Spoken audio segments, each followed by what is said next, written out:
Assalamualaikum warahmatullahi wabarakatuh.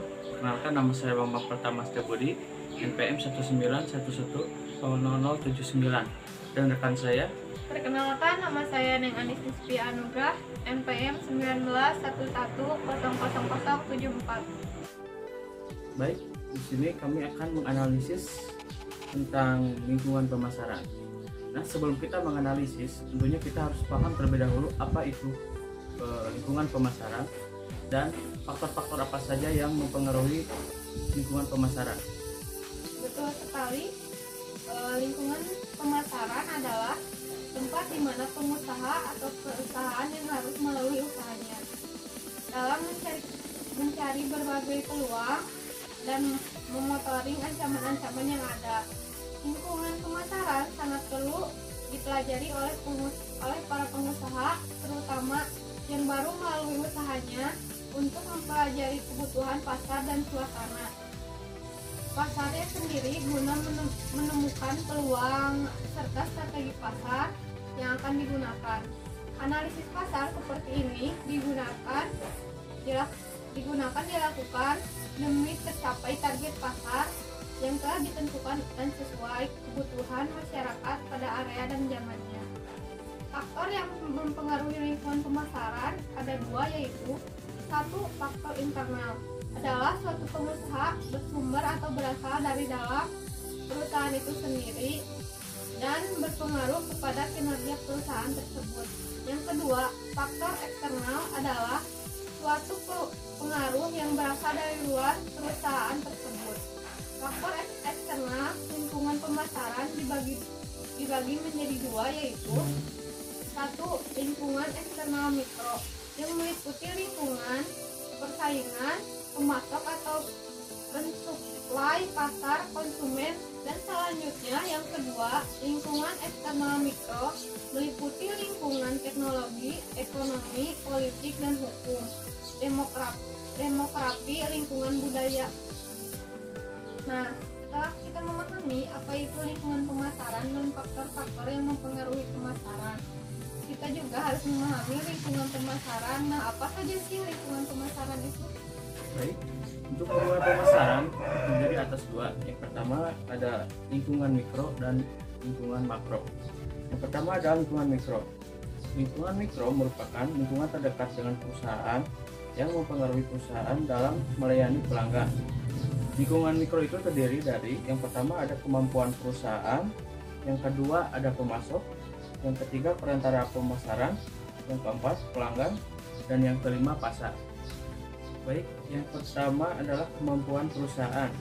Maksud dari kemampuan perusahaan di sini yaitu menyesuaikan sasaran pasar dengan kemampuan yang dimiliki oleh perusahaan itu sendiri, dengan menjadikan SDM yang dimiliki dengan biaya yang tersedia sebagai objek yang dianalisis.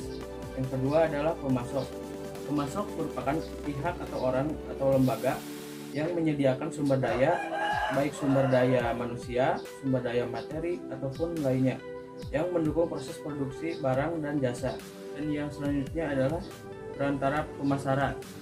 Perantara pemasaran merupakan pihak-pihak yang membantu dalam promosi, penjualan, penyimpanan, dan pendistribusian hasil produksi. Contohnya, dalam promosi perantara pemasaran adalah perusahaan periklanan, dalam penjualan perantaranya melalui agen-agen penjualan, dan dalam penyimpanan dan pendistribusian perantara melalui perusahaan e-commerce.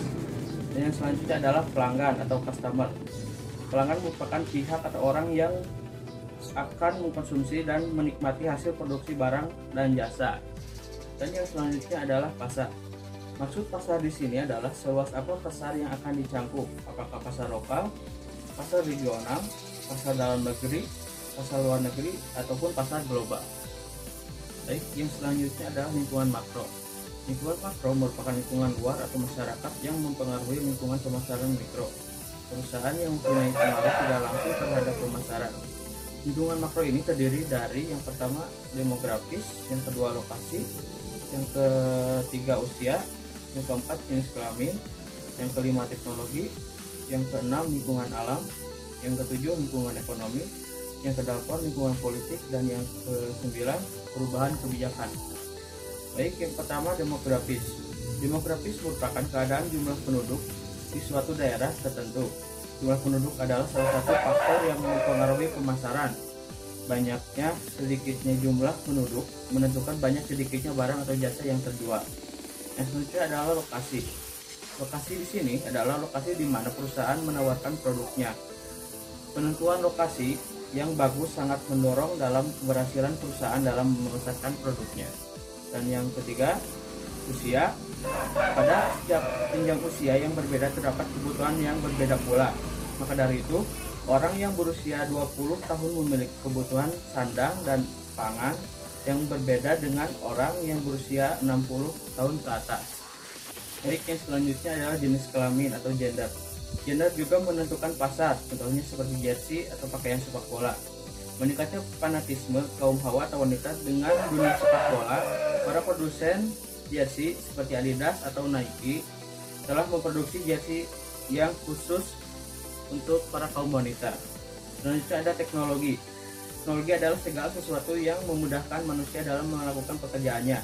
Di era modern ini sudah tidak efektif bila perusahaan memproduksi mainan video game yang hanya menampilkan layar satu dimensi atau dua dimensi, tetapi harus mengikuti perkembangan teknologi yang sekarang telah maju dan semua pelanggan menginginkan video game dengan tampilan lebih baik, yaitu 3 dimensi atau 4 dimensi. Maka dari itu, perusahaan harus mengikuti teknologi sesuai dengan zamannya. Dan yang selanjutnya adalah lingkungan alam. Lingkungan alam di sini adalah keadaan demografis, geografis suatu tempat, keadaan alam, apakah tempat tersebut baru tertimpa bencana atau tidak. Dan yang ketujuh, lingkungan ekonomi. Lingkungan ekonomi di sini mencakup kemampuan daya beli masyarakat dan pola pengeluaran uang masyarakat. Yang selanjutnya adalah lingkungan politik. Lingkungan politik di sini maksudnya mencakup aturan-aturan bisnis yang ada yang mempengaruhi pola pemasaran suatu perusahaan. Keberadaan organisasi juga dapat mempengaruhi semangat kerja karena merupakan wadah bagi aspirasi mereka. Tetapi kekuatan organisasi buruh yang terlalu kuat juga dapat menyulitkan dalam pengambilan keputusan karena perlu banyak berkompromi dengan mereka. Yang terakhir adalah perubahan kebijakan. Perubahan struktur pemerintahan yang berubah-ubah setiap periodenya juga telah merubah kebijakan-kebijakan yang telah dibuat sebelumnya. Hal ini turut menyulitkan perusahaan karena perubahan kebijakan pemerintah merubah kebijakan yang dibuat oleh perusahaan. Contoh analisis makro dari perusahaan pegadaian. Lingkungan makro pegadaian meliputi faktor-faktor yang ke-1, demografi. Secara demografi, konsumen atau nasabah dari perum pegadaian diperuntukkan dari kalangan menengah ke bawah. Meskipun tidak menutup kemungkinan atau kalangan atas, namun saat ini lingkungan demografi yang menjadi target konsumen pegadaian. Yang selanjutnya ekonomi. Dengan akan disahkan Undang-Undang Pegadaian oleh pemerintah, hal ini merupakan ancaman jika pihak luar akan menjalankan bisnis gadai. Yang ketiga, sosial atau sosial kultural, bahwa pegadaian saat ini masih dipandang sebagian orang dengan rasa malu untuk menggadaikan barangnya, terutama pada kultur budaya yang masyarakat tidak menggunakan jasa pegadaian. Yang keempat, alam, bahwa kondisi alam yang terjadi di beberapa tempat, adanya gempa, tsunami, menjadikan kondisi beberapa tempat harus diwaspadai agar barang jaminan yang digunakan di pegadaian tetap aman. Yang kelima, teknologi. Peran teknologi informasi mengharuskan pegadaian harus segera online, mengingatkan tuntunan nasabah yang meskipun kompleks harus diantisipasi oleh perbaikan layanan yang salah satunya adalah dengan menyempurnakan di bidang teknologi informasi. Yang keenam, politik hukum. Untuk lingkungan politik dan hukum setidaknya banyak akan mempengaruhi perekonomian secara internasional, sehingga keadaan ekonomi dari pengaruh politik dan hukum tidak akan mempengaruhi kebijakan pemerintah. Baik, jadi kesimpulannya adalah analisis lingkungan pemasaran merupakan tempat di mana perusahaan atau pengusaha harus memulai usahanya dalam mencari berbagai peluang dan memonitoring ancaman-ancaman yang ada. Lingkungan pemasaran sangat perlu dipelajari bagi pengusaha-pengusaha, terutama yang baru memulai usahanya, untuk mempelajari kebutuhan pasar dan suasana pasar sendiri guna menemukan peluang serta strategi pasar yang akan dipergunakan. Baik, mungkin itu saja yang bisa kami sampaikan. Mohon maaf bila ada kesalahan. Sekian. Wassalamualaikum warahmatullahi wabarakatuh.